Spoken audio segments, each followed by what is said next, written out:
The middle of the night has beckoned, and I have returned to my natural habitat with a different preset on the Logitech G this go round. Let's just make sure that it's working, and I have returned to sounds hideous through the headphones, but I know it sounds a lot better through the speakers than it does through the headphones. And the big thing I'm looking for is to sound good through speakers if I'm going to be experimenting with these radio sounding presets like this. What is up, everybody? This is Jay, aka MultimediaJay. Previously, we did a discussion about the latest news with the pandemic and stuff, and then I found out about Lollapalooza in Chicago. Okay, yeah, COVID Palooza more like.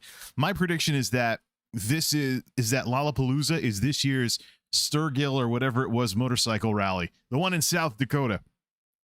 So we do have the vaccine and everything, and there are some precautions being taken, but nobody's perfect. And the number one problem that I had with this whole setup, this whole honor system under the old system, the new guidance, interestingly enough, for the CDC is supposed to be published Monday officially, even though people have been talking about it for a while.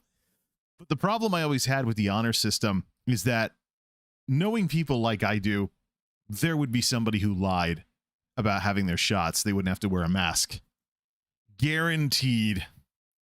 You know, when you see enough crap from people, you start to expect it, to the point where you start looking for pleasant surprises instead of nasty surprises. Well, I know this discussion might be a nasty surprise to some people, but oh well. Your numbers are rubbish. You're a failed content creator. Today is August 1st, 2021. And some things have changed on this channel. I've turned mid-rolls back on. The constant tug-of-war between YouTube advertising being tied to the algorithms versus YouTube trying to evolve and whatnot. I wanted to do this for July, but I waited until August. For now, though, I want to see if YouTube can ever program an AI that actually inserts mid-rolls into the right place. If there's an option that creators have to regenerate where the mid-rolls are placed in all your videos if you think that the system didn't work very well. If I see mid-rolls in a jarring place, I'll probably just keep hitting that button and see if the system can ever get anything right. It's interesting, the stuff that YouTube tries to program is some pretty interesting stuff, but I want to see if they can ever get it right. And the tinkering with technology is part of what I do on this channel. So it's not just computers, it's not just electronics. Sometimes we're tinkering with software, sometimes we're tinkering around in games, and sometimes we're tinkering with YouTube's features itself. So I want to see exactly where this goes. And of course, one of the reasons why I stream is to see if YouTube ever gets live control room to the point where features aren't breaking every so often. And at the same time, too, there's been some notifications that have gone around on Twitter, but not necessarily notifications. I follow Team YouTube on Twitter, and part of that is that Twitter's algorithms will actually show me other people's complaints to YouTube. There's been problems with revenue not showing up, just the sort of thing to dishearten a creator into not continuing on YouTube. And there's also problems where right now, as of 9 hours ago, where even if somebody is set to all notifications, they still won't get notified of new videos. Now, that is probably the most fundamental thing that YouTube needs to get right in order for anybody to view their platform as having any legitimacy whatsoever. Because do you really think that somebody who wants to spend the amount of time that it takes to make videos as opposed to stream, and Twitch, by the way, has a more mature streaming environment, YouTube is playing catch up still. There's UI limit. YouTube has a decent streaming setup and the best way to experiment with streaming because concurrents don't matter on YouTube. But none of these side bonuses fundamentally change the fact that YouTube's streaming environment is not as developed as Twitch. And that is something to be expected in the world of business. When businesses have a compelling interest in doing well, big surprise, they do well. The ones that don't have as compelling of a reason to do well will tend to lag behind the others. YouTube does not need to be a good streaming platform because it is already a good video platform. The flip side of this is that this very lack of a need to be good at streaming can actually hamstring YouTube's streaming development. And how much have we seen evidence of this? How many features have we had stay in beta for months or years? Technically, YouTube Super Thanks is still in beta, even though it's being treated like a release. You know, the dono button for videos has been missing for the longest time. One of the philosophical ways that videos can catch up to streaming and close the gap that was created several years ago when disgruntled YouTubers during the time of the adpocalypse were going off to Twitch. So you have YouTube over here. They're advancing as a stream platform, but they're advancing so slowly that Twitch has nothing to worry about. And Facebook is actually the platform, the streaming platform where people are growing. They're just the smallest. So everybody's getting, if you are probably, if you stream on Facebook, going to get throttled by the platform's own attempts to grow, as the platform is currently attempting to take market share from YouTube and Twitch. And so we see with the numbers where Facebook is able to attract streamers, but just like Mixer, they can't attract enough of an audience. And Twitch is like this too, with the worst audience ratio in the industry. They're too popular as a place to stream versus being a place to watch. So this is the sort of thing to expect from anywhere in business, actually, where the compelling interest in doing well exists, the business is going to do well. It's like the old, somewhat wrong, misattributed analogy of the explorer who lands on the shores of some new place and burns their ships to motivate the crew to be successful there. So, and that's actually this kind of, this analogy is actually where Harris Heller got his burn the boats idea from, with that video he did about leaving Twitch to stream on YouTube. Either way, I really have to wonder when YouTube can't even get notifications right, because there are two facets to online media when it comes to whether or not you go anywhere on these platforms. There is people and there is technology. Now, if you want to go anywhere with people, well, the problem is everything is very hamstrung. There's a culture that is developed on Reddit and Twitch that will stop you in your tracks if you try and take the people route to introducing yourself to the content creation community at large because of no self-promotion. So you got all these fragile ego people out there that can't handle the fact that anyone other than them is making content. And so there's this defensive culture to shut down everything and, shame people who are trying to get into this stuff and are happy with what they've done so far.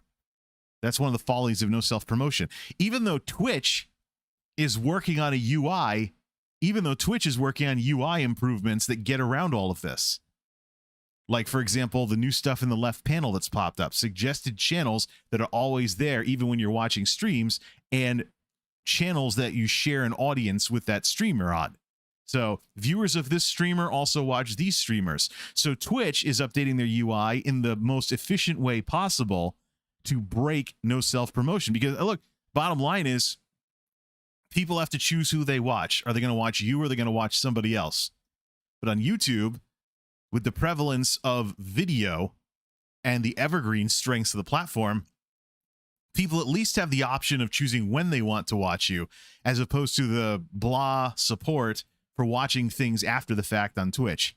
It's not as bad. It's not too bad of an experience, though. If Twitch ever got serious about video, they could be a pretty good YouTube competitor. For example, their mid-roll experience is a lot more controlled than on YouTube. You'll be talking 15-second ads, and the advertiser can pay a premium, I think, to go up to 30, or is it 30-60? There's two ad lengths, regular and premium. And in order to double the ad length, but it's still fixed, the advertiser has to pay a premium. I think it might be 30-60. Something like that. I swear I've seen 15-second ads on Twitch before, though. So could be the case. I can always check what they're selling because they openly advertise their services. Twitch advertising is the website to go Googling for if you want to see what they have. But the people side of things is incredibly hamstrung because there's this culture of narcissistic content creators who can't handle, nowadays anyways, who can't handle the fact that anybody else out there is doing any content creation whatsoever, despite the 2020 lockdowns hooking up a lot of people with entry-level streaming equipment via their work from home and school from home type things. Much like how smartphones turn people into TikTok folks and YouTube folks because of the built-in cameras. There's some smartphones nowadays that rival entry-level camcorders. So, matter of fact, some of the streamers that I've seen, like Yugi, who've gotten curious about YouTube, actually have a second smartphone they bring with them, specifically because of the higher quality camera to shoot YouTube videos with. And so they'll shoot YouTube B-roll with another phone they carry along with their streaming setup. So the fact is, if you make stuff anywhere, there's going to be people making stuff who are going to be in your audience at some point. So don't be afraid of them. Understand that if you're better than them, you're not going to lose your audience anyways, even if they do self-promote. It sounds kind of like, you know, great. If you ever played Morrowind, Great House Telvanni, the weird wizards of the Dark Elf Great Houses in that game, and they have rules that sound pretty different from, say, the usual laws about stealing in the game. So there's a thing that there's a Telvanni person that'll tell you if you go to join Great House Telvanni in Morrowind, that if you steal from a Telvanni wizard and live, then clearly you deserve whatever you stole. That's a kind of maverick approach to it in terms of, yeah, the wizard didn't fireball you into oblivion, so so you have that to consider as well. But it's the thing. It's kind of the whole Wild West approach, and I guess the same applies to content creation as well. No self-promotion just makes you look bad as a content creator. It makes you look like you can't handle the fact that other people are going to be trying this stuff. So all it's going to do is make you look bad. It's not actually going to do anything good for you or the people that watch you or anything of that sort. It's not going to help you because you're not going to make yourself better to truly be better than the people that could try and poach your audience, because you are basically writing it into the rules and you're going to force everyone out via bans who violates the rules, instead of just making yourself better so you're actually more competitive and you have nothing to worry about. I've actually had Twitch streamers get mad at me on Twitter for bringing up this very simple idea, which speaks a lot to the character of those Twitch streamers. Either way, so the people side of amounting to something on these platforms, is incredibly hamstrung because of either you market yourself or do billboards or other forms of publicity. But in most of the stuff that's most easily available to you, like joining Discord communities, introducing yourself to the content creation community at large, etc., you will be hamstrung by people's no self-promotion rules. So that's out. That leaves the algorithms. So if YouTube is having persistent problems with sending notifications, even when people are subbed with the bell rung and set to all notifications, if YouTube is having these problems, how is anyone on this platform supposed to be motivated to make anything? You don't want to waste your time spending the time it takes to make good videos and get good at streaming to have nothing get any views, and then find out after the fact that it's not because you sucked, it's because of a system that wasn't working. That's one of the problems at YouTube, despite its dominance in so many ways, is that time and time again, it is too much of a work in progress. Flip to another scene. Whoops. Gotta watch it with this mouse. Some of these buttons are a little jumpy sometimes. But that's the thing. Who wants to spend time putting in the time trying to get good at this stuff if it's never going to pay off for them? Oh, well, what about maybe someone will find you? When will they find you? Years later? Decades later? Is anybody going to care? No, probably not. And if that something, unless you can feel like the platform supports you and tries to actually help you grow, which is something Twitch has to wrestle with their problems, same thing with YouTube as well.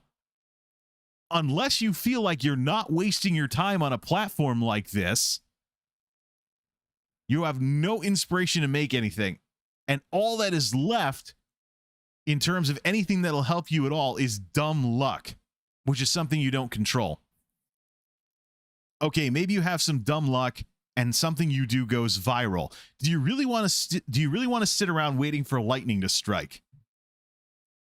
And I've had it. I've totally had it with all the people on Twitter that are calling out YouTube for this. V Westlife. Oh yeah, all my videos are doing equally bad now. So many people. He's one of various people I've seen, mostly people talking to Team YouTube. People wondering if they're shadow banned, and YouTube saying they don't shadow ban, and stuff like that. But fundamentally, YouTube needs to be able to handle the basics. People need to feel like making YouTube videos or streaming or whatever is not a waste of their time, because you know what? This isn't the Great Recession anymore. I'll bring this up however many times I need to, even if nobody watches it. The Great Recession climate, where jobs were hard to get and money was hard to make, is gone. We don't have a situation where people are barreling away trying for alternative careers of some kind anymore. If someone doesn't feel like YouTube is or Twitch is worth their time, it's not the worst thing in the world to go get a job somewhere, because so many places are hiring and the wages are being bid up because places are trying to staff up. And you got so many people with horrendous work ethics wandering in and out of places that anybody who has any decent work ethic at all is worth their weight in gold at this point. So it's not worth it to be involved in any of this stuff if you don't feel like it's worth your time. Or if you're thinking trying to become a streamer or trying to become a YouTuber, if it's worth the money. So, and this is one of the fundamental reasons why, even if YouTube were to do what I wanted them to do and focus and split out the partner program so that ad revenue doesn't have to gate everybody out of being partnered, and it can just be a thing for channels above a certain size, depending on how well the ad sales are going. So you don't have people getting kicked out of supers because of the advertising part of it.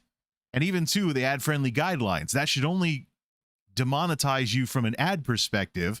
If you have an audience that wants to support you, they should be able to support you, and YouTube should be able to get a cut of that activity, regardless of the ad friendliness or the size of the channel. Because if YouTube can write themselves in a right to monetize and help themselves to ad revenue on non-partnered channels by probably filling them up with mid-rolls, if they can think that all those little channels that aren't big enough to be partnered combined together are worth running ads on, then how about small channels in the partner program? Obviously, there is some value on really small creators who barely have an audience, if they have an audience at all.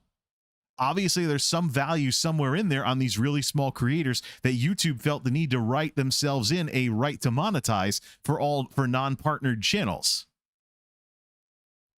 Obviously, something about people like myself is valuable to YouTube.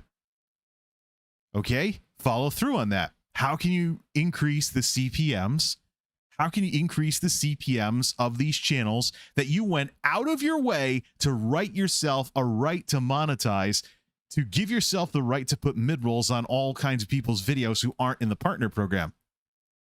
If it was valuable enough for YouTube, to go after all the small channels collectively, and they found some value in doing that, there has to be some value in helping YouTubers grow their channels from scratch without bringing an audience with them from somewhere else.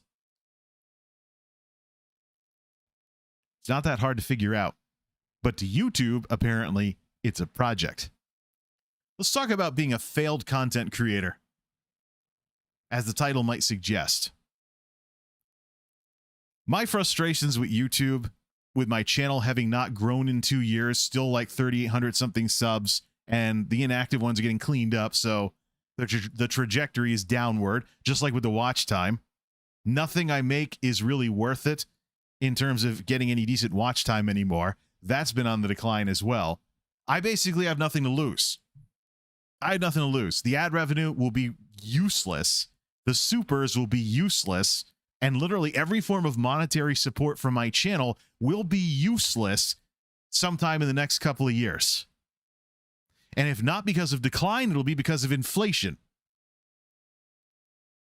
So it's not about the money.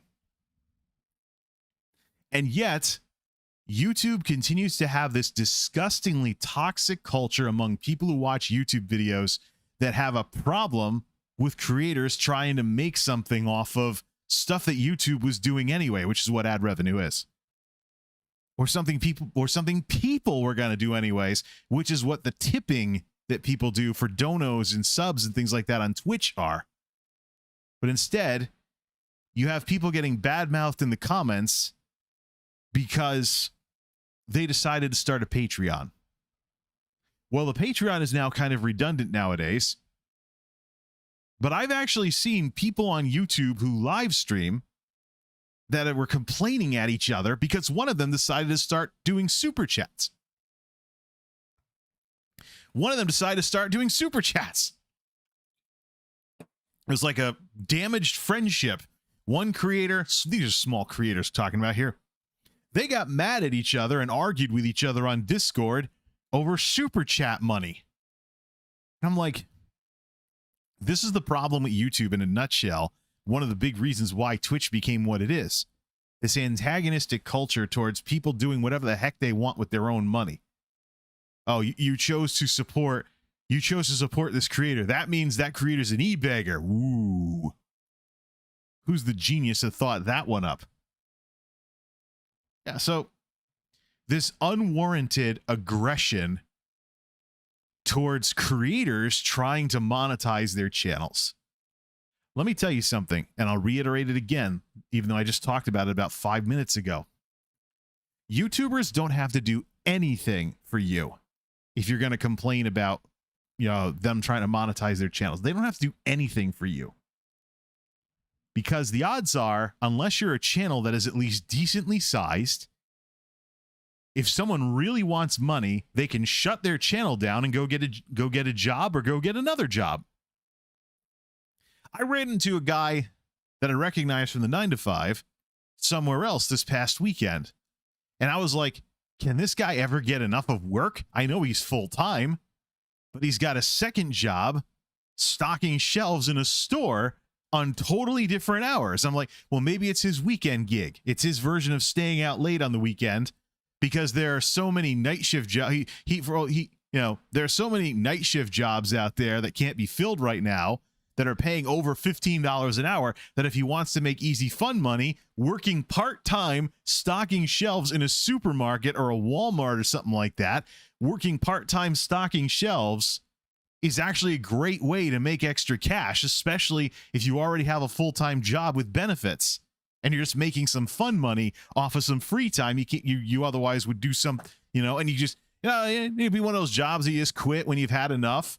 I mean, it's very basic retail. It's not glamorous at all. I'm sure there's people who come and go from those stores all the time. But that's the world we live in.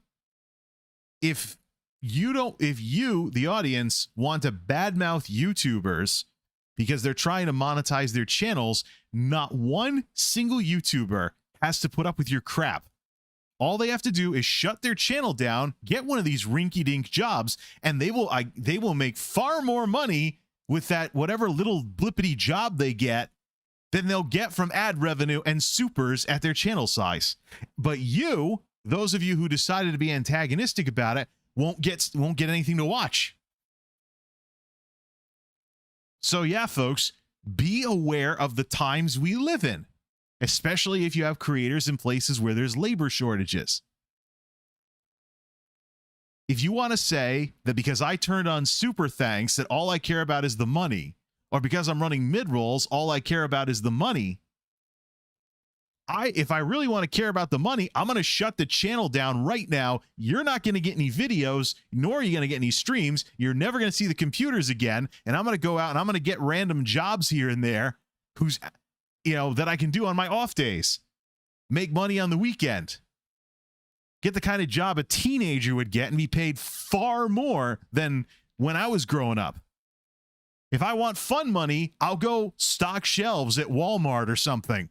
See if I can get a weekend schedule or something in. Get some hours in on those nights. Then just quit when I've had enough. Sure, they have people coming and going all the time there. Just do it on good terms. So, it can't be about the money. Now, this sounds like, I'm just being a grumpy old guy here. But this is actually a segue. I want to hammer the point home. It's not the recession anymore. You don't have people doing this because they're trying to create an alternative to getting a job. You don't have people doing this because they're trying to get a job. They can't get a job anywhere because there are no jobs, because it's the worst economic crisis since the Great Depression. That climate where the so-called jobs that are available are jobs you never get interviews for, but if you do, you can expect to jump through a bazillion hoops to make $8 an hour with no benefits. That era is gone. It is not interesting to be involved in online media if you want to build something up for the money. There are too many people doing it. The ad revenue on YouTube has been getting worse, as evidenced by, or at least, or some things getting worse. YouTube says their year-over-year ad revenue was up 80-something%, but that takes into account the surge of the lockdowns. I think over the long run, when you take out the fluke that was 2020 and a certain part of 2020, which if you report your numbers in the right time period, makes them look really good, which is why I'm very skeptical of Ryan Wyatt's little party the other day about ad revenue being up. If ad revenue was doing so well, why is YouTube risking their own audience by insulting people away with more mid-rolls? Why is YouTube putting their own audience on the line at risk of making them storming off to other platforms, or a viable alternative popping up and taking their place because of unmet market demand, which can happen in an industry, by the way? Look at what Fox News did to CNN, MSNBC, etc., when conservatives complained about the liberal media, a term I haven't heard in a while. But I do remember reading some conservative books once upon a time that talked about how the media was slanted too far to the left. And then people complain about Fox News. Fox News was meeting unmet market demand. What about OAN? OAN met unmet market demand. It became what it was during the Trump years. Might still be today. Who knows? I think Fox is trying to strike back, though. So it's a different world. It can't be about the money. It can't be about the money at all. It's a totally different environment. But yeah, YouTube. If YouTube's doing so well, why have they gone from one commercial during a mid-roll or one commercial pre-roll to mid-rolls all over the place, multiple mid-rolls, and uncontrolled, auctioned off, clickable or skippable ads, some of which completely hijack your viewing experience when you're trying to watch a YouTube video? Yeah, just have YouTube. You can't have YouTube on in the background anymore unless you're subscribed to premium or you're running an ad blocker. And even then, does the ad blocker even work? Because it's an arms race to code away the viability of the ad blockers a lot of the times. So if things are going so well for YouTube, why is the mid-roll scene what it is? Why is the amount of ads what it is? Why is the complete lack of control over ad length what it is? Why is YouTube selling ads to whoever they can sell them to? Why does YouTube sell ads that are sketchy enough that if they were videos, they would risk a community guideline strike for misinformation? You know how many ads I've seen for things like getting rich quick or getting rich off of crypto or some herbal supplement or something like that? You know how many ads I've seen that look like they're bending the rules without breaking them, and they'd probably be a community guideline strike if they were a video? You know how many of those I've seen? So if YouTube's doing so well, why is the ad climate on YouTube what it is right now? So very, very tough questions. Let's check something in my let's check something real quick before we get going here. Have I gotten random people coming by and just hitting dislike or something? And is the thing demonetized yet? Oh, no. Good. Yeah, good. All right. Thought the dislike squad would think I was too whiny or something. This filter I'm using for the microphone, testing this out tonight, this discussion, along with the discussion on the pandemic earlier, are basically my ways of testing the presets on this microphone. So we're going to use this broadcaster preset as well. Fundamentally, though, we got to talk about the numbers. We got to talk about the environment of online media, and we need to talk about what it is that drives content creators to create stuff, or feel like they're not wasting their time, or wonder if they shouldn't just walk away from everything and go stock shelves in Walmart for $16 an hour. Like in I know Connecticut's a high cost of living state, but you know, if you can make over $15 an hour, and you know, you can make over $15 an hour somewhere as like part-time blah blah, you do it for a bit and then you just leave when you're done, or you do get like a summer job as an adult or something like that, you know. Anyways, right. So in terms of the mid-rolls on my channel, I talked about creating a better viewing experience for people to binge watch my tech videos, but from the numbers on the tech videos, as well as the lack of engagement on just about everything, I really have nothing to lose. I see no evidence in any of the numbers that anybody really cares about anything I do anymore, except for a handful of people that, really, I don't think YouTube cares. I don't think people care. I don't think anybody cares. So I have nothing to lose. Might as well just do whatever. It may be the case that I completely stop doing videos and streams and work on something completely different for YouTube. Something I don't normally do, because it doesn't make any difference what I upload anymore. Doesn't make any difference what I do with the metadata. Doesn't make any difference what I do with the thumbnails. It's just, when you talk about a channel that hasn't grown in 2 years, that goes up, then it goes down, then it goes up, then it goes down, but still around like 3,800 subs. Probably surprised I haven't dropped down to 3,700 yet. When you're talking about this feeling like you're wasting your time thing, it's a very strong demotivator in terms of making things. But there's actually an entire discussion going on over on social media right now with regards to numbers. And it's interesting, as I checked in, I stopped by Ashney Christ's Twitter a while back. I don't go there much anymore because she gets pretty incendiary about things from time to time. She posts too much incendiary stuff. And she's talking about how the idea of content creation just being about making what you like isn't practical for most creators. And yet, I see Asmongold talking about don't fake it when you're streaming, because people can tell when someone's really miserable about streaming. And then I see this weird world that we live in, where Devin Nash has to defend what is probably the weirdest thing that I've seen in online media. Browser. Link up. See, where is that thing? Let's link this sucker up here.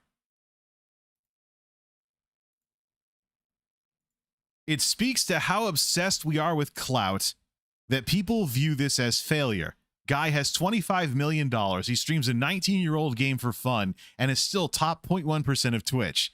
This mindset that everything needs to be about viewership is toxic for creators. That's Ninja we're looking at. Yeah, remember him? Yeah, Mr. Fortnite himself. The thing is, the headline is that Ninja's concurrence dropped 50% during the month of July. And that is huge, because concurrents are not viewers. Concurrents are an average. They're not a flat number. So it is much harder to get a concurrent than it is to get a view on YouTube or something. You can see this for yourself on Solynome by checking the differences between average concurrents and views, which do exist on there. They're just off to the side. And this is the part that people screw up and they mix up a lot when they're talking about streams. They say viewers, viewers, viewers, as though it's any kind of analog to YouTube views. And the answer is no, it is not. You'll even see it on YouTube. You'll see big YouTubers start streams and their concurrents are always far lower. Because as a gaming platform, at least as a Twitch competitor, YouTube is much smaller. Of course, if you factor in all streaming, it would be the biggest streaming platform in the world. But who does that? And furthermore, streaming without a streamer, traffic cameras, and all kinds of other stuff that people do just because they enable the feature on their YouTube account doesn't exactly translate into YouTube being any kind of streaming platform. It just is a platform that offers streaming. But if we look at this article from Game Rant, which, how many ads are on this thing? We'll just read it and be super lit while doing so. So Ninja, apparently, well, first off, let me say a few things about Ninja. Despite being a big name in streaming and being known as Mr. Fortnite a couple of years ago, there were people, including Mr. Nash, that were scratching their heads at Ninja returning to Twitch when Mixer shut down instead of coming here to YouTube. Now, considering that we saw Dr. Disrespect and Valkyrae bringing in tons of concurrence and having this grand unified platform between videos and streams on YouTube, so less bureaucratic hurdles and potential snafus because of using two different platforms, despite all of the success of that, Ninja decided to go back to Twitch. A lot of us are scratching our heads at that. I just interpreted it as yet another example of Twitch streamers not having very good business sense, because we know Twitch, and since he went back, Twitch has had the problems that it's had. So, but Ninja already has a very strong YouTube presence. The only reason he would have gone back to Twitch is specifically because he wanted to be on Twitch. Remember, the guy very shrewdly, probably with the aid of some lawyers or so, negotiated a payout when Mixer shut down that made sure that, you know, he's done really well. We're talking millions. Him and Shroud both. Ninja's in a position where I think he's well known enough in gaming, he doesn't really have to worry about grinding out numbers or anything. He can just do whatever the heck he wants. Just let whoever people that like him or whoever wants to watch him or whoever's curious about him, when they find out, oh, he was Mr. Fortnite once upon a time or something, then, you know, whatever he gets for an audience, but he can just have a blast. That's basically Ninja in a nutshell these days. It's kind of like, say, you know, a pro sports star retires from sports, but they keep doing some form of publicity elsewhere, and maybe they sign autographs or something, or they do motivational speeches or something. But the bottom line is they did well in their career, and now they can just pretty much do whatever they want. And if they want to make some extra money, they can just, you know, make some kind of public appearance somewhere and see who still remembers them. If they want to do the right thing, they'll make some kind of appropriate public appearance, like maybe like an All-Stars type thing, or a Remember When, or something along those lines. I'm sick of getting blinded by this thing. Let's turn down the lights here. This is a thing in music too. If you've ever seen, like, say, a tribute band or an All-Stars band or something, like a lot of the 70s classic rock bands that my dad used to listen to, some of the folks from that long ago, who are very, very much like rock and roll grandpas nowadays, have created bands like the classic rock All-Stars and whatnot. So I don't know if the classic rock All-Stars is even still active. But Peter Rivera from Rare Earth, 70s band, did a cover of the Temptations' Get Ready that charted and did very well back in the early 70s. Classic rock All-Stars is an example of the kinds of bands where, you know, older folks, they might have some kind of band that in some way is a tie back to what made them famous, but then they might do shows every so often. I'm not thinking like Queen with Adam Lambert or anything like that, but if you for example, people that were in like big bands back then that maybe just casually jam together because they've made some money, or they just want to make a little more money off of they've been known for all their life. So they do some kind of event or some kind of publicity event or something like that. Something along those lines. It's a thing. Well, Ninja is in the position to be able to do this with video games as a gaming person of sorts. I mean, he's definitely aged a bit since the Fortnite heydays. But he still does, you know, brand deals, endorsements, things like that. You'll still see his face on some things here and there. And the thing is, guy's doing fine since Mixer shut down, obviously, from the looks of it. So he can just do whatever.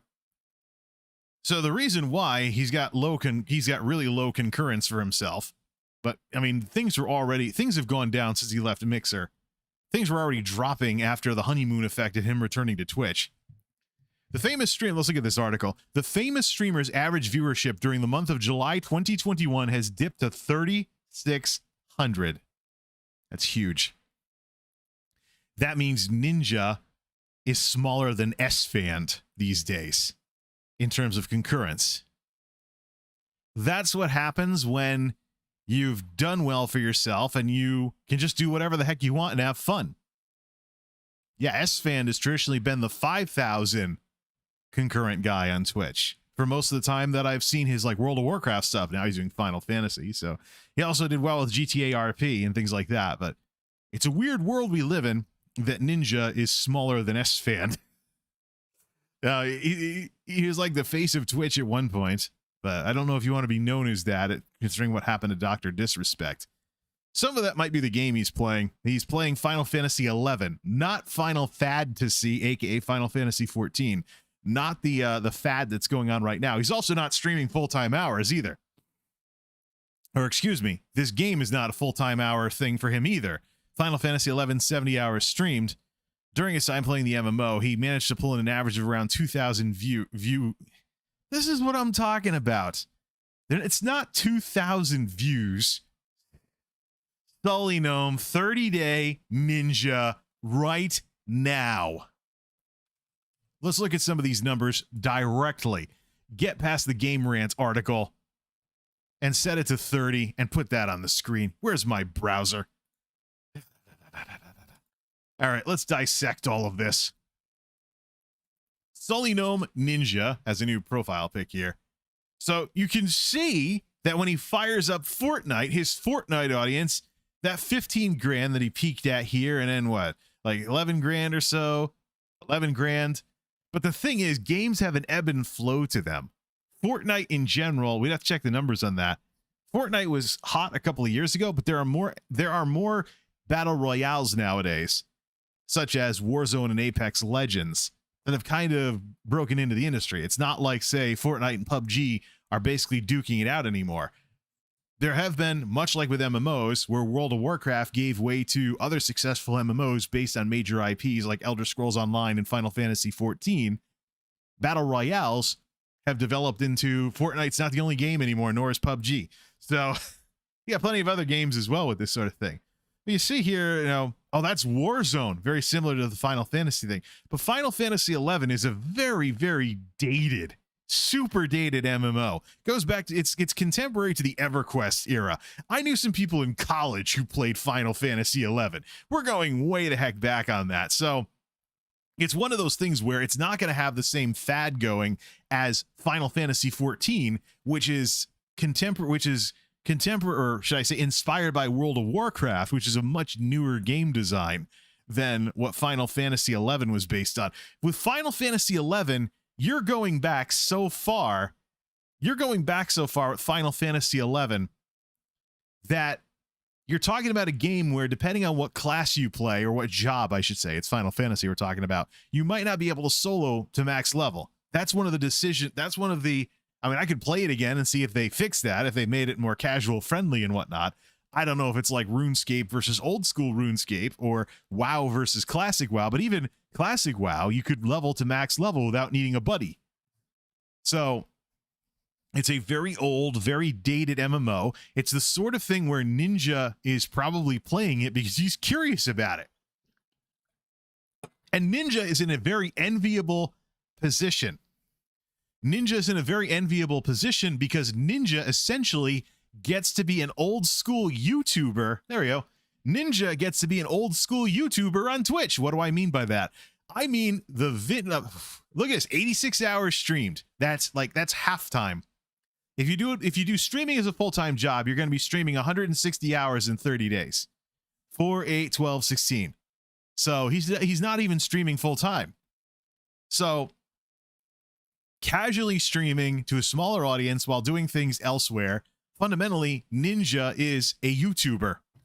Ninja is essentially an old school YouTuber at this point. He's doing what he wants, having fun, and people are watching because he's having fun. It's not just a numbers game. And fundamentally, that's what built YouTube right there. And so we got to ask ourselves, what exactly is, why do we live in this world where if we don't like a content creator's numbers in any way, shape, or form, we automatically call them a failure? There was actually a meme that went around a while back about a year ago. And it's interesting. Let me see. She doesn't have that as her pinned tweet anymore. I wonder why. Where the heck is that? Oh, it's buried now. It is absolutely buried. Where is that? We're going way back. She had it pinned for a long time, talking about how the numbers thing is. Yeah, how the numbers thing is. Yeah, there it is. Buried.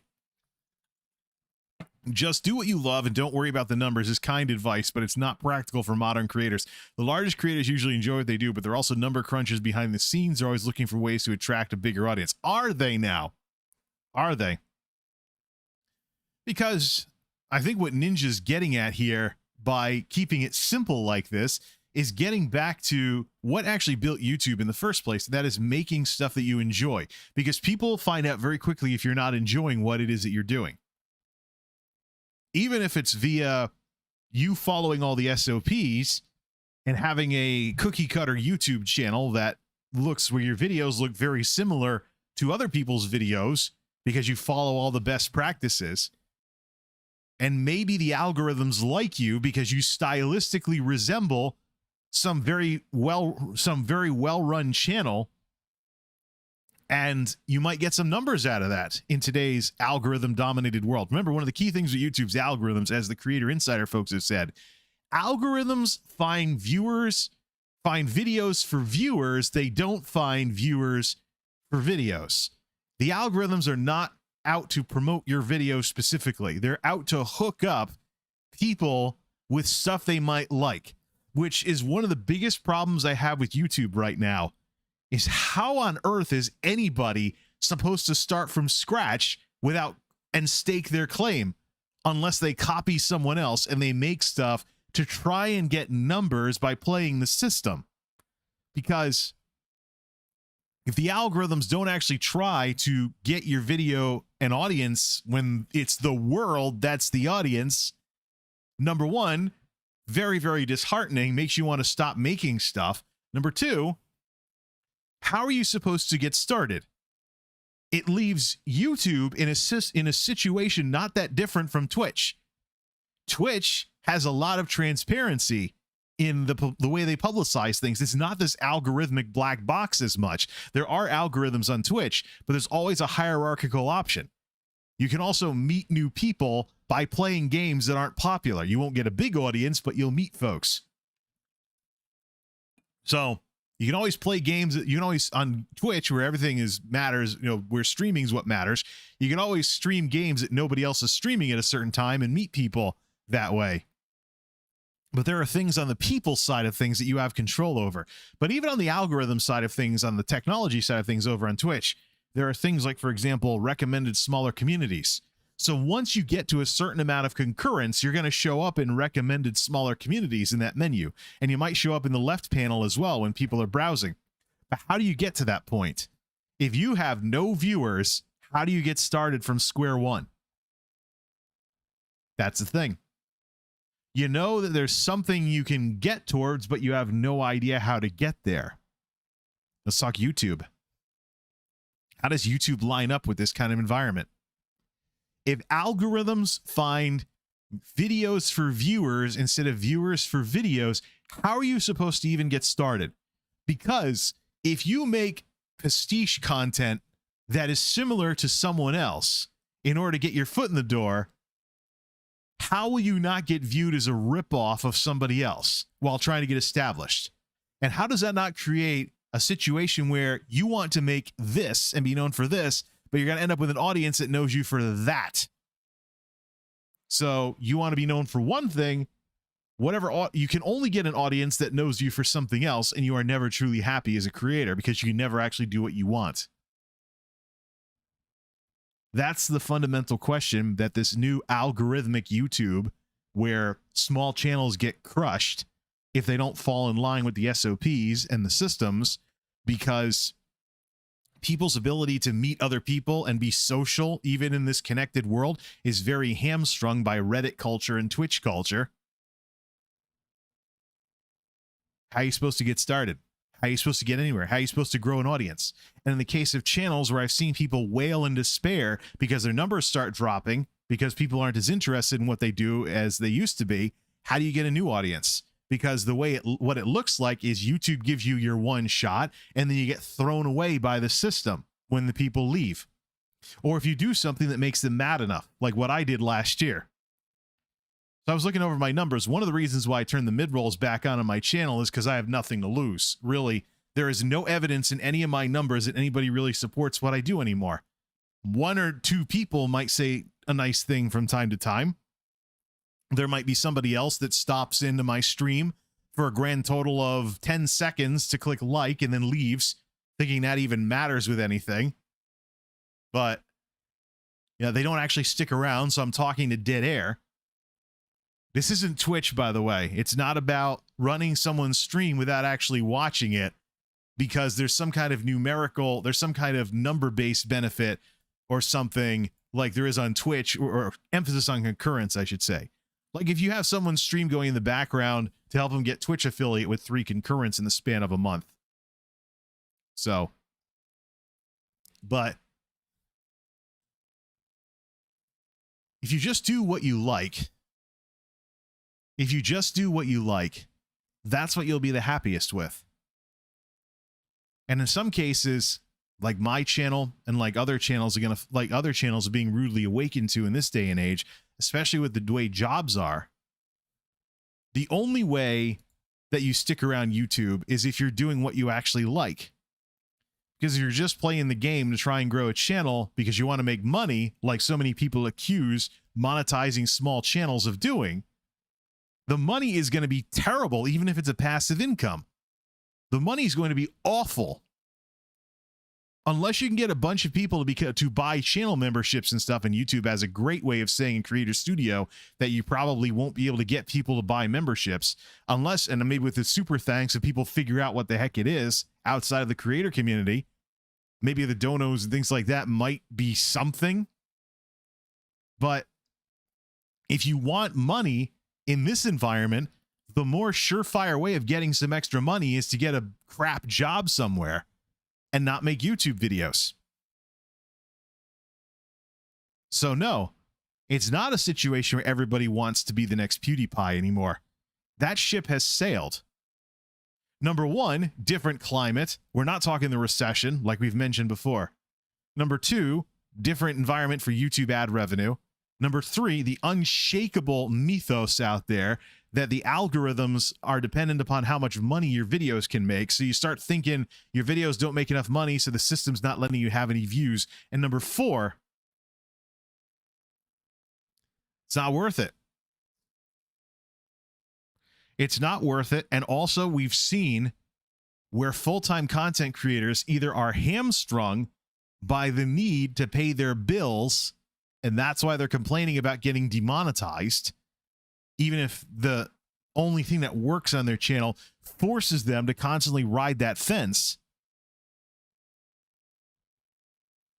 They're just, being a full-time content creator isn't all that it's cracked up to be. You have to be doing something else. And whether it's a job to pay your bills, and then this is just for fun on the side, look at someone like Ninja. Ninja at, what was it, 3,000 concurrents? Let me Control-Shift-T that. Let me Control-Shift-T those back to the article. Ninja averaging 3,900 concurrents. That's smaller than S-Fan on some months. I mean, he could be a full-time content creator with the right stuff in place. But it's not going to be exciting. It's not going to be too exciting compared to what he had before. When you think about it, though, between the brand deals, being known as a gaming celebrity, getting involved in other projects and things like that, Ninja's not sitting around playing video games all day. Not the fantasy of the Twitch streamer who gets paid to play video games all day. Some streamers do that, but you can see from the projects he's been involved with, the media appearances he's been, and of course the what he made from the Mixer shutdown. No, he really can do a mix of things these days. He doesn't have to just sit there streaming all the time anymore. He's not even streaming full time, as we just saw from the numbers not too long ago. So Ninja's in a position where he is essentially an old school YouTuber. He can do what he wants. And if it's not about the money, what is it about? If it can't be about the money, what is it about? This is the existential question of sorts that creators have to answer. If it's not about the money, if it's not about the numbers, what is it about? Because numbers and money go hand in hand. When your channel's bigger, besides you get inertia, essentially. You can just, you get to the point where you just sustain what you have without having to constantly barrel out and get bigger somehow. But people that want to become full-time streamers in today's environment are certifiably nuts. You will make more money with blah jobs, depending on where you live, than you will with any of this stuff. So if it's not about the money, what is it about? Why would you spend your time on something you're not making money off of or a lot of money off of that doesn't make you happy? And so this idea that not being obsessed with numbers isn't practical, this idea in and of itself isn't practical in today's age. And from what we know from the experience of the way things are now versus the way they were 10 years ago, the only way this attitude is going to be practical ever again is if things get a lot worse than they are. So if you want that attitude to get practical again, you are asking for the economy to nosedive. You are asking for things to get terrible. You're asking for things that you're wishing harm on society. So no. We need to redefine our definitions of success and failure here. Crap numbers on a platform like YouTube does not make you a failed content creator. And stop sending joke memes around Twitter about how, like we did in spring of 2020, when that thing went around that said that by age 25, you, if you're a Zoomer, should have a failed YouTube career. Whatever happened to YouTube just being video social media? Whatever happened to YouTube being something that you could do as a hobby? Or how about Twitch streaming as a hobby? Why does it always have to be about either I can't even say the next ninja anymore, either I become the next big streamer or I'm a failure? Why do people have to subject themselves to the mental stress and headaches, and then we see streamers complaining about mental health? I'm having mental health problems. I got to take a break from streaming. Well, why do you walk yourself into those kinds of situations where you're getting yourself psyched up about stuff like this? Why? It's because we have this attitude that success and failure is based on something we've seen others do in a different environment. Now, I'd love to see YouTube fix this problem where it doesn't feel like any of what you do on YouTube is worth it if you don't already have an audience that you're just trying to hold on to. Because I had people get very angry at me and storm away and mass abandon the channel last year just because I started streaming. Just because someone who ticks people off, I know that much. Someone who experiments and tinkers with technology, decided to experiment and tinker with Twitch streaming. That's my unpardonable sin that means I need to be canceled. That's why I don't deserve more than 10 views on anything. That's why even the things I used to see where I got surprised by views 6 months later because the algorithms are slow don't happen anymore. So what's the point of anything that I do? Why should I feel compelled to make anything, including tech videos? Why should I continue to be treated like complete garbage by people whose interests are so narrow that they will not watch anything except me tinkering with the same computers over and over and over and over again? Same old thing, same old thing, same old thing. That is not what I'm looking for.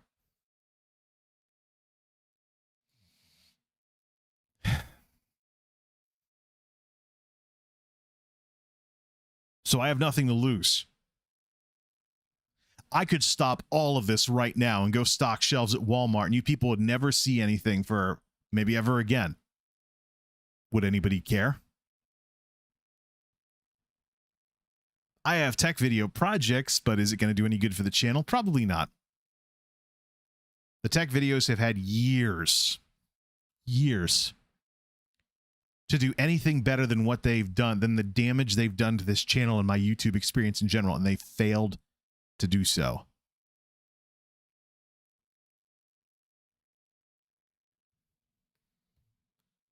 What's your definition of success? What's your definition of failure? And is it based on something that's unrealistic? Like what somebody did a long time ago in a different world where the economy was in very, very, very, very, very different shape. Or are your role models a fossil complaining about how their channels are slowly declining on YouTube? Because what worked for them and made them what they are in 2010, 2011, they are now imprisoned by. They can't be creative. They can't have fun. They can't do what they want. They can't be like Ninja. They can't be like scores and scores of YouTubers that were around in the ascendant years of this platform just doing what the heck they want. They couldn't make money because there either was no ad revenue sharing, the real name for partnership, program, and there wasn't a lot of good technology on here either. You couldn't even get high quality video. At one point, you couldn't even get widescreen video or stereo sound even. YouTube spent years being associated with crappy amateur video before the YouTube we know today started developing. And yet, people still made videos. Imagine that. People still made videos. They didn't pepper their videos with in-video advertising. They didn't have call to actions taking up the last 20% of the video. So you knew that on somebody's channel, you could always click away at 80% played through and never watch the stuff at the end because it was always the same old stuff over and over again. None of this crap. And yet people made videos. Why? Because it was fun. Video social media. Take this attitude people have towards content creation and apply it to Facebook posts or tweet. Well, Twitter's trying to help people monetize their tweets. Let's talk Facebook. You post a Facebook update to your friends and your relatives because you don't have a lot of random people in your Facebook friends list. And you automatically expect that you will have 30,000 friends by some sort of time. You'll be making money. You won't have to work anymore. How stupid does that sound? Was that ever a reason to put a post on Facebook? No, it wasn't. You posted because you wanted to, because you enjoyed letting your relatives know that your kid did backflips out in the yard, or you picked up the kids from soccer practice, or some donuts were on sale at the supermarket this week, or whatever. Daily minutia. And that used to be YouTube, video, social media. People weren't making vlogs in the early days of webcams and digital cameras. People weren't making vlogs to be the next Lonely Girl 15 or whatever. And that was a show, by the way. That was actually produced. It was made to look like an amateur video, though. People weren't doing that kind of stuff because they all wanted to be the next big celebrity. They did it because they wanted to, and they did it because it was fun. They did it because of the relationships that they developed with people who tuned into their stuff, as well as the people who checked out their stuff, because even if you were a 0 on YouTube, YouTube would somehow get you viewers. The opposite of the algorithms of today. YouTube would somehow find viewers for your videos. Not today's algorithmic world where, oh, it finds videos for viewers. And what do you know? Half of those videos are like Trevor Noah or mainstream media or whatever. Big sanitized SOP following commercialized channels. No. What Ninja is doing today and getting criticized for, interestingly enough, is what built YouTube. Turn on the camera, have some fun, make some friends. Don't be like that pizza joint guy from the first season of Kitchen Nightmares US, who delusionally thought about franchising his pizzas when he couldn't even run his original restaurant without losing money. It's amazing. It's amazing what a little simple content creation can do. So with all of this in mind, it's time to stop calling people failures because of numbers. People can have other reasons for doing stuff, if they're even people at all. If a church has a YouTube channel and they post their sermons as YouTube videos that get like 5 views and that's it, it's just an extension. They could be embedding those sermons on the church website or something. It's just an extension of what they were already doing anyways. So, folks, stop trying to think too much about people doing YouTube a certain way and just appreciate what they do. Because if you don't, it's very easy for someone to pick up on that and feel like they shouldn't make any more of it. All right. The last round of laundry should be done by now. Have I attracted any haters yet over on the over in YouTube Studio? People or robots? No, no, I haven't. I'm very surprised. But there are problems at YouTube right now. There's revenue that's not working right. There's notifications that aren't working right, and there are view counters that aren't working right. Seen signs of all of them and the stuff people are complaining about. So while YouTube's half broken, I'll do something else. Plenty of video games to play, and who said I had to stream them all? Might do some game streaming as well, because But what I'm going to do is what the heck I want. It's out of place in 2020's YouTube, but it's really the only way to have any fun with any of this. And to the people on Twitter who are talking about how they got 5 views on a video, therefore they have a failed YouTube career, stop thinking of YouTube as a career. Because in today's environment where so many places can't staff up, YouTube as a career, if you're not already big, just sucks. Why would you want that? Plus, we've seen from creator after creator after creator who rode the wave when it was a lot better to be a full-time creator on here years ago, that they're now hamstrung by it. Not just in the sense of they got to pay their bills with their metrics on their YouTube channels now. Not just in that sense. But they may have been out of the job market for so long that they have to ride this horse until it drops. So, what Devin Nash was talking about, oh man, if he only knew. Devin actually made a whole bunch of YouTube videos on his Melixia account, his original name on social media, going back to about 2012 or so. But if he went back further into like 2007, 2006, he might understand more of where I'm coming from and why he looks kind of dumb saying what he says, because he's totally Captain Obvious about this. It's not the case that Ninja is a failure because he's smaller than S-Fan these days with some of his concurrents. It's that people have these expectations in their head based on stupid stuff, and they've completely forgotten how an entire type of content creator can still exist. The recreational content creator. Anyways, this discussion is going to be my test of the Broadcaster 1 preset for Blue Voice. My plan is to use these for chat streams, but turn this off for game streams, because I don't know how good it would be to sound like a radio announcer. I don't think it would be good to sound like a radio announcer and playing ESO or something. But yeah, well, my channel, I have nothing to lose. The views don't seem to matter anymore. They don't show up. most of what I do on YouTube feels like a waste of time. So it really doesn't matter what I do anymore.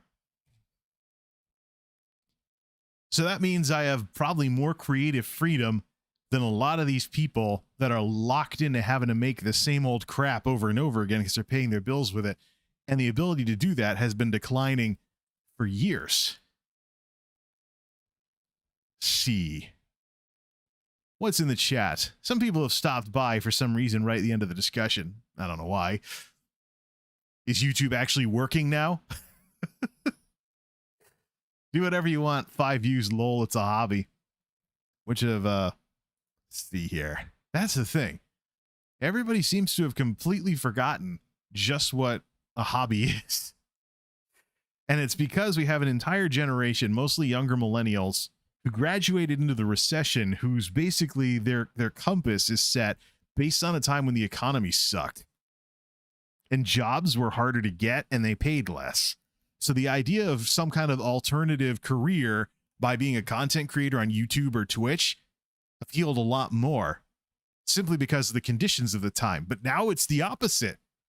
You don't want to be trying to make money off of any of this stuff or any significant amount because you can blow that out of the water by the worst jobs available that can't be filled right now, where the companies keep trying to pay more because they can't staff up. Very, very, very different world. And to the younger millennials who are unaccustomed to this, welcome to the world us older millennials, Gen X, and even I dare say the baby boomers are more familiar with. Welcome to the way the world really works. It's too bad you had to wait this long to find out what this feels like. But old habits die hard. You're 28, 29, 30, 31 nowadays. It might take a while to get used to the way things are really supposed to run, especially post-pandemic. The pandemic's putting a dent in it right now, but depending on where you live. If there's places that can't hire, congratulations. Welcome to the world we once knew, where, you didn't have to worry about making money on the internet because you can actually get a job somewhere. Why do I keep getting dust on here even though I keep wiping it off? Who knows? So there's our test of these two. Till next time, this is MultimediaJay signing off. Thanks for stopping by.